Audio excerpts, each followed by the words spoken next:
We are on weather alert, a slight risk of severe weather, level 2 of 5 across the area for tomorrow. I'm going to break down the timing and how it could impact your outdoor holiday plans. My Weather Authority forecast. I'm not really. Yeah. You excited? Yes, I'm excited. And we had to get some gas today. Yeah, you excited? Yes, ma'am. A lot of excitement. Recreational marijuana now officially legal in Maryland. The do's and don'ts of using it and why some argue the grass is already greener. And Baltimore police have a valuable tool in stopping crime with the numbers to back it up. How their mobile command unit is keeping city streets safer wherever it goes. Live from WBFF in Baltimore, this is Fox 45 News at 10.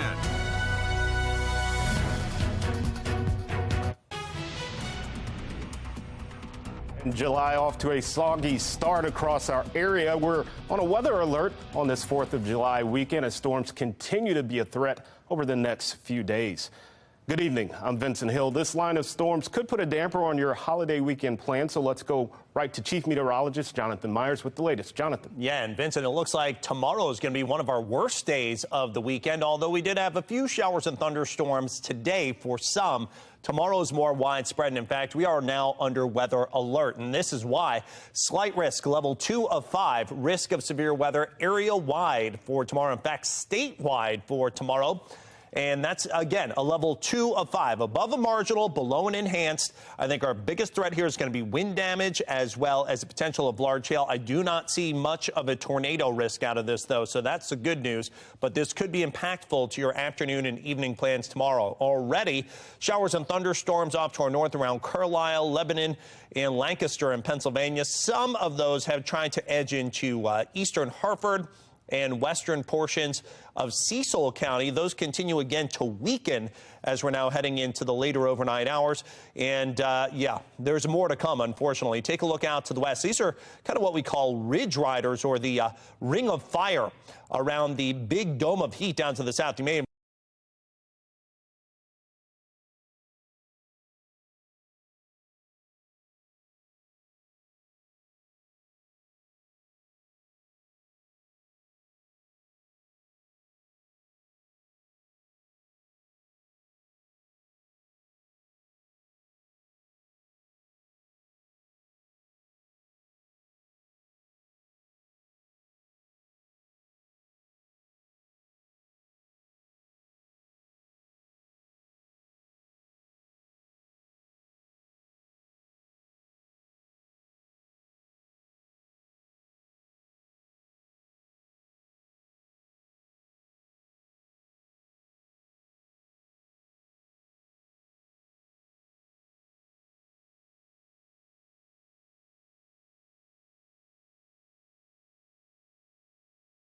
which is the same as alcohol. However, medical marijuana remains exempt from that tax, and you can still get medical licenses. Police departments across Maryland also raising awareness about the impact of driving while high. Shannon Lilly has those numbers in about 20 minutes. And some more changes today. Maryland gas tax jumped another 4 cents, up from 43 cents to about 47 cents a gallon. It's part of the automatic annual increase in taxes. But with the busy summer travel weekend on tap and expenses piling up all over the place, some people are frustrated with the tax. It's ridiculous. They're overcharging for gas, overcharging for food. It's like, how can you survive? It's annoying, but gotta do what you gotta do. Need gas, though. State Delegate Kathy Slaga joining in on that frustration, saying something needs to change about the current tax structure. Governor Wes Moore agreed, but for slightly different reasons. Every year on July 1st, the gas tax goes up automatically. It's wrong. We need to put an end to the automatic gas tax increase. And you know, every year we try to do that in Annapolis. Right now, it's going to be 47 cents a gallon.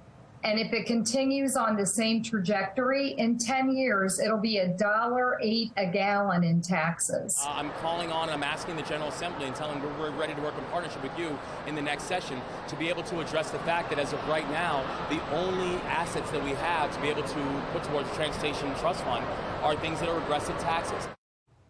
Under current tax structure, a large portion of the money goes to public transportation. Governor Moore says he wants a different source of funding for public transit. Congressman Andy Harris, Maryland's only Republican in Congress, is joining the call for a special session to address the gas tax before next year's session begins in January. He says Americans already pay too much in taxes, and the pain at the pump is real for Maryland families. 2 shootings overnight in the past 24 hours in East Baltimore. A 49-year-old shot just before 4 p.m. along North Eden Street, and a 19-year-old shot around 2 a.m. near Central and Orleans Street. Both victims were taken to the hospital. Another man shot multiple times in the chest last night along East 32nd Street. He is still fighting for his life. Anyone with information on these shootings is asked to call Baltimore police. Through the first half of 2023, homicides and non-fatal shootings are down in Baltimore compared to this time last year. 27 fewer people have been shot and killed, and more than 40 fewer have been shot. This comes as Baltimore police are looking to drive down crime numbers by a show of presence in hotspot areas. I spoke with a law enforcement expert about how BPD is using one of its best resources to fight crime. Chaos captured on video at the Inner Harbor Easter week. Get your kids, okay? After a large disturbance of unruly juveniles. This is Baltimore. This is part of the new normal. A shooting on Easter Sunday, leaving 2 teens injured. What we are not going to tolerate is this kind of behavior. That behavior moving a mile east to Fells Point in May and June. A large brawl at Broadway and Shakespeare, and a police officer assaulted at Thames and Bond Street. Officers rushing in to help, captured on camera. Now, BPD using their own cameras to reduce crime. The reason why it's effective is it's simply because it's just the presence. FOX45 noticed BPD rolling out their mobile command unit to those hotspot areas, the Inner Harbor and Fells Point. Law enforcement analyst Melissa Pinkleton explains. It's a huge unit. It has a tower that escalates, a lot of cameras. With the mobile command unit comes more officers, according to Pinkleton. They are way less likely to commit that crime when they know and look around like, ooh, there is quite a presence here right now. On Memorial Day weekend, the start of the juvenile curfew, the mobile unit posted at the Inner Harbor. No reports of violence that weekend. Last Friday in Fells Point, no known major incidents while the unit was posted there. But 2 days later, just got a call for a shooting at Golf and Broadway Street. I have no text yet. Still coming in. I rolled past that. Somebody was lighting firecrackers. That was not gunshots. They weren't fireworks. Second call for shooting, Broadway and Golf. Number 1 male shot in the neck. It was yet another homicide. A 37-year-old shot and killed. Pinkleton says having a visible presence makes all the difference when it comes to crime. When you're in the kitchen and the kid wants a cookie, he's looking at the cookie jar, but not supposed to get a cookie. Well, if you're standing right next to the kid, he's not going to go get the cookie. And criminals are the same way. After 6 people were hurt in a mass shooting along Cold Spring Road in Baltimore, community members continue to call for more police in the area. Baltimore City Councilman Mark Conway, who represents that district, brought those concerns directly to Acting Commissioner Richard Worley. How are we thinking about addressing these issues? Because I can tell you folks are really frustrated, and we can't just say that we're working on it. It takes time. We're not getting 100 officers anytime soon. I think the next class has only got 20 or 22 in it.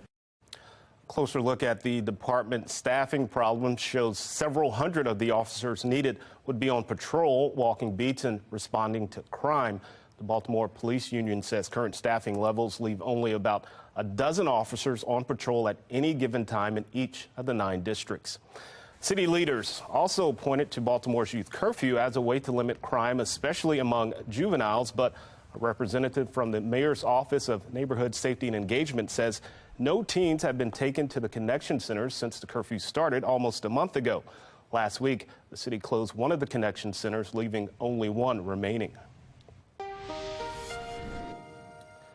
Baltimore's Department of Public Works has completed repairs on a water main in Towson on Cromwell Bridge Road. The road had been out of service since Monday, and nearby residents had been alerting BGE about power outages since Sunday night. No water outages were reported. DPW is also working to restore a storm drain.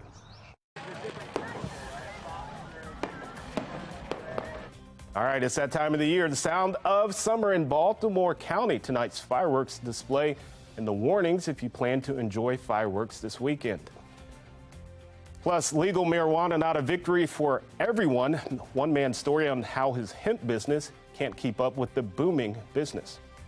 President Biden told millions of students he would help ease their federal loan college debt.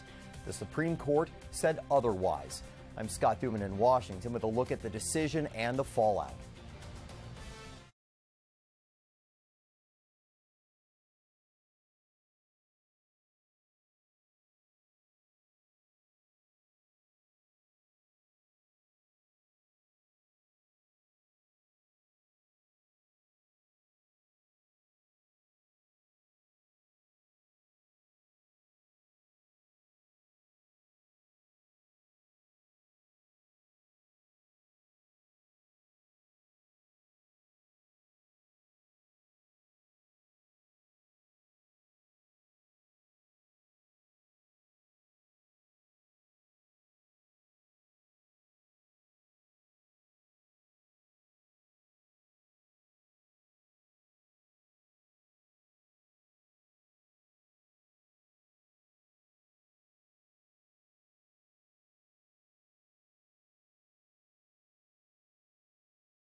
Well, rain couldn't stop the Fullerton fireworks this evening. A dazzling display of light for all to see. The Baltimore County community celebrating its 60th annual fireworks display with the festival, including food, drinks, and live music. And you still have plenty of chances to see fireworks around the state this weekend. The Office of Promotion and the Arts, Baltimore Symphony Orchestra, and Waterfront Partnership are teaming up to host a July 4th celebration. The festivities include a picnic at West Shore Park starting at 3 and a BSO concert at Harbor Place Amphitheater at 8:30, and the fireworks will kick off at 9:15.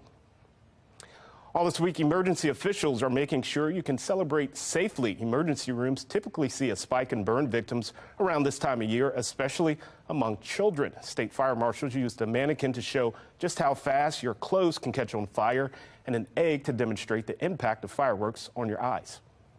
Sparklers burn up to 2,000 degrees, which is as hot as a welding torch. So if you wouldn't give your toddler a welding torch, please don't give them a sparkler. Give them a glow stick or a confetti popper instead. That's a really fun way to celebrate the holiday and keep everyone safe. You're going to have retinal damage, lens damage, damage that causes glaucoma, a variety of disorders, all that lead to the same outcome, which is loss of vision and in some cases even loss of the eye. And of course, this is simply from a firecracker, nothing like an M80 or a bottle rocket or something that would be even more devastating. Pediatricians are also reminding parents about the hazards of unattended or improperly used grills and fire pits, which could also do major damage. It's Canada Day, as our neighbors up north celebrate their unification, but you won't be seeing any fireworks up there. Toronto canceled its display over air quality concerns from wildfires across the country. It's the same smoke we've been seeing in our area for the past few days.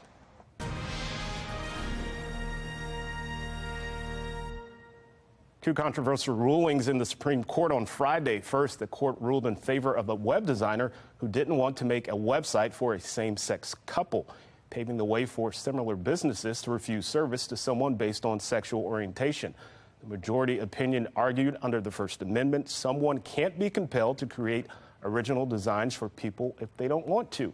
Opponents say the decision undermines the government's ability to make sure all Americans have equal access to the public marketplace.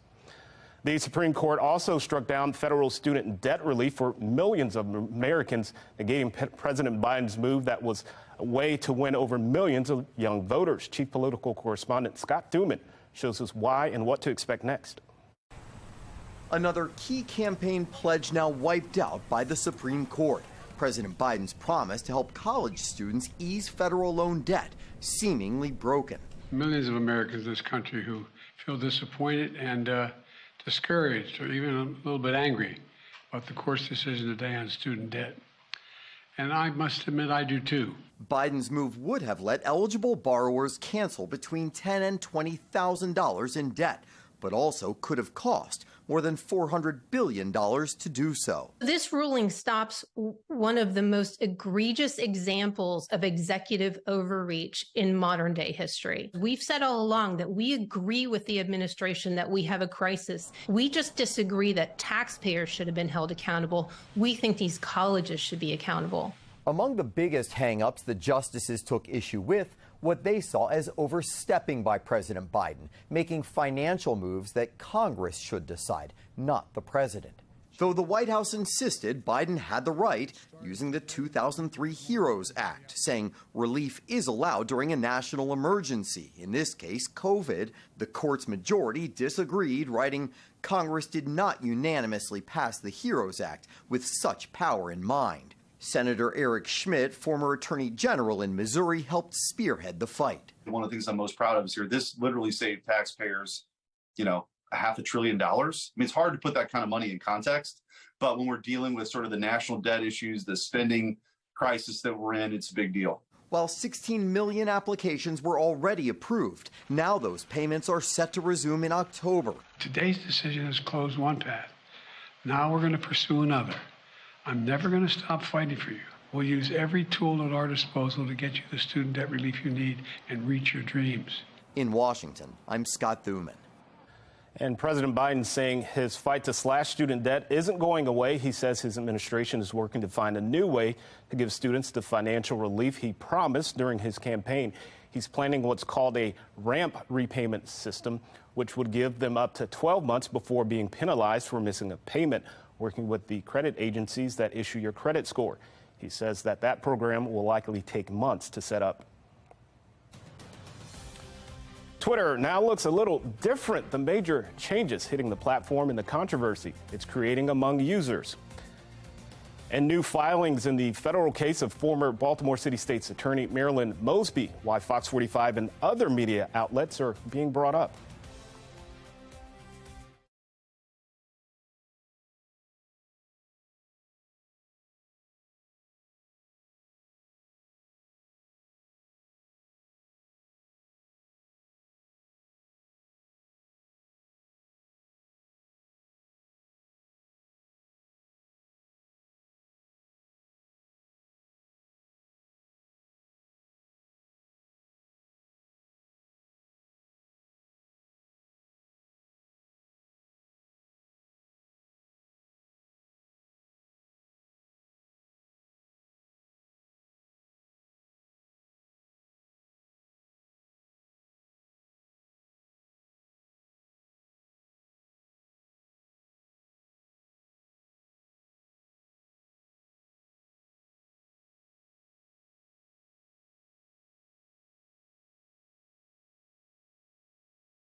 Making headlines, France has been rocked by waves of protest after a 17-year-old was shot and killed by police near Paris earlier this week. Tonight, tens of thousands of police were deployed in cities across France after funeral service were held this morning. Police say about 120 people have been arrested today, compared to more than 1,000 last night.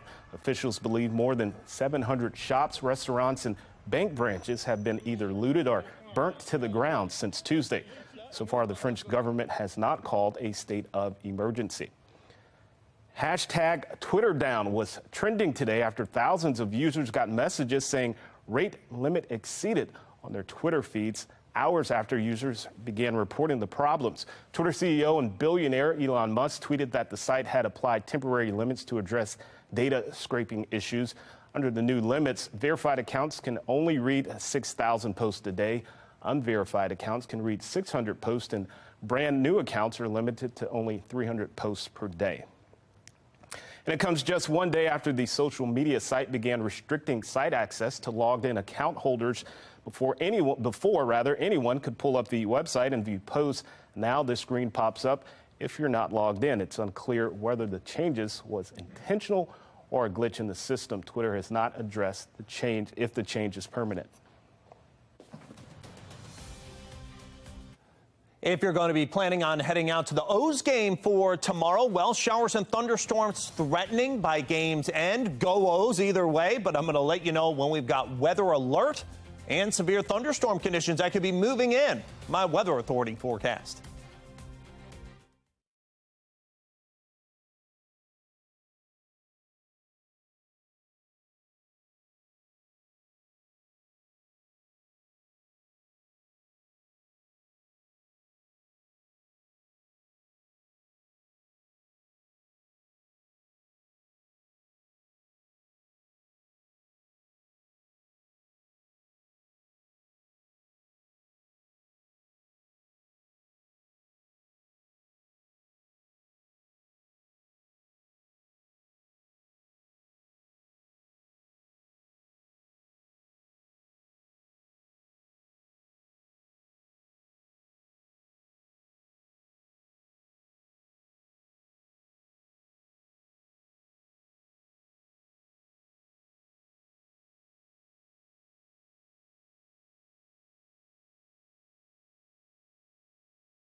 And we remain on a weather alert at 10:30. Steady storms threatening to complicate your holiday plans. Let's go live to the Inner Harbor, where the rain has stopped for now. But, Jonathan, that's probably not going to last for long, right? Yeah, one round of diminishing storms coming through this evening, Vince, and it looks like another round of stronger storms going to be coming forward tomorrow. So this is why we have the area in yellow. It's a slight or level 2 of 5. risk of severe weather from basically, I actually have moved this back. I have 5 to 9 p.m. Sunday. I think it may be a little bit, especially west of the city, closer to maybe, say, 3 or 4 as that pushes in. Some of the computer models are now saying it's some of the newest computer model runs that just came in, actually, in the past few minutes that I've been poring over.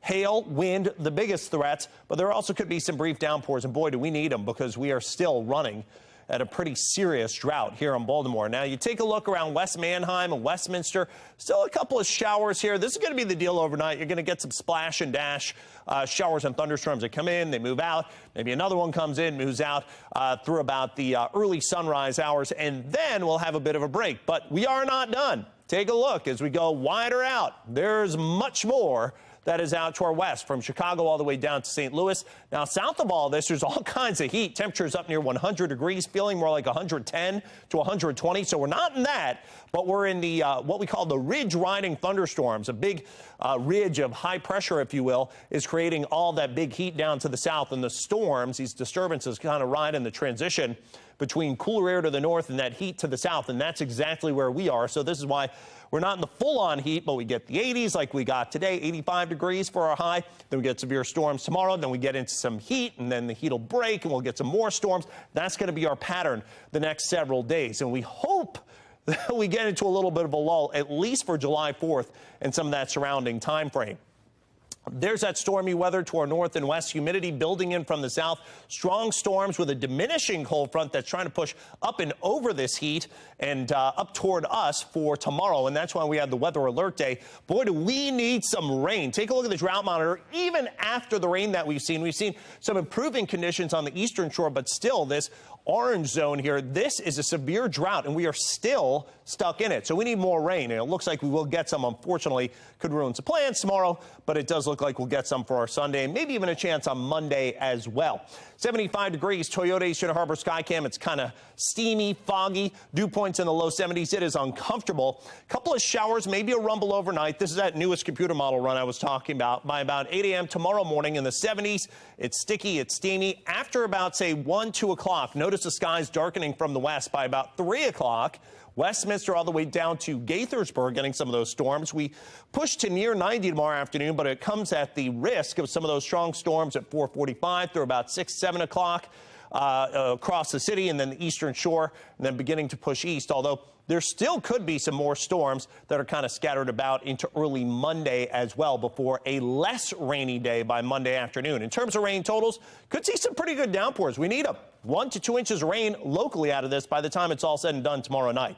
Some scattered showers, maybe a rumble tonight. The bigger deal tomorrow, that slight risk of severe weather. High temperatures up near 89. So if you're at the beach or the pool or the lake, or you're down by the water, have some plans to get inside if you can. And by the way, I've got a brand new article here that once you take a quick look at the 7-day forecast, temperatures getting into the 90s, drying out by July 4th. Quick look at this article here. If you want to learn all about the potential of severe weather through the rest of the July 4th holiday weekend, just go to the front page of our website, foxbaltimore.com. Click right there for the weather alert article. We're going to keep that updated through the entire severe weather event tomorrow afternoon. All right, Jonathan, thank you. Recreational weed is now legal in Maryland, and with it, some serious concerns about public safety. Fox 45's Shannon Lilly has a warning from Baltimore County Police about driving under the influence. Well, the research predicts when recreational marijuana becomes legal across the state, about 10% of Maryland's adult population will purchase it from the legal market. And so with more people lighting up, that means likely more people will choose to get behind the wheel and hit the roads after doing so. As the state barrels toward July 1st and the legalization of recreational marijuana, the groundwork for Baltimore County Police, the tip of your nose with the tip of your finger, long underway. You can start. To recognize signs and symptoms of people under the influence of cannabis, too high to drive. Keep your head straight and just follow the tip of the pen. But preparations and plans, It's going to be a tidal wave, likely won't compare to the tsunami of impaired drivers police anticipate on the roadways come July. There's going to be so many of them, but so few of us. Sergeant Tom Morehouse is one of the top drug recognition experts in the state, managing Baltimore County Police's DRE program. Do you think that come July 1st, Maryland roads get more dangerous? Absolutely. and there's research to show that. That research he's referring to?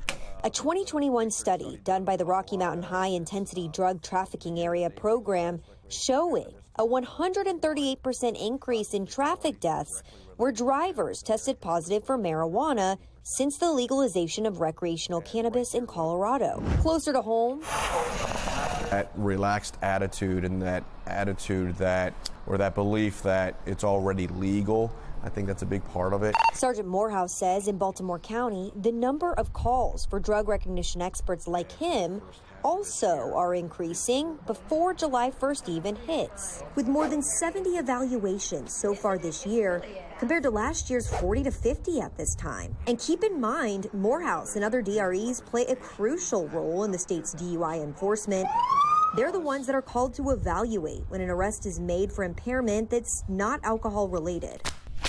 But look at this. For the entire state of Maryland, there are just 190 drug recognition experts. State Police and Baltimore County Police, the two agencies totaling the highest number of DREs with 30 and 29 respectively. Meanwhile, in Anne Arundel County, there's 16. Howard County, 12. And Baltimore City, just 5. Despite those numbers, We're going to be out there. Sergeant Morehouse says officers will be out in force, looking for and arresting intoxicated drivers who aren't doing their part. If you're feeling different, you will drive different. So don't get behind the wheel. Now, as a starting point, Sergeant Morehouse recommends waiting 6 to 7 hours after consuming cannabis before you drive, or just get a designated driver.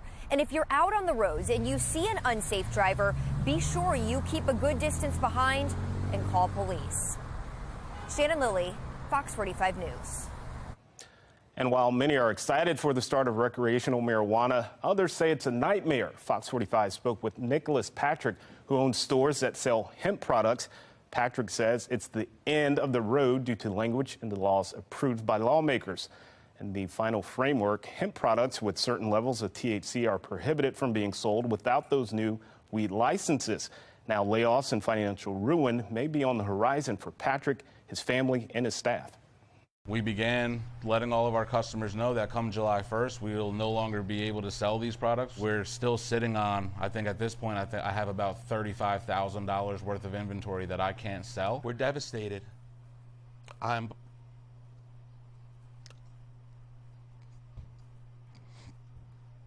devastated. I may have to file bankruptcy.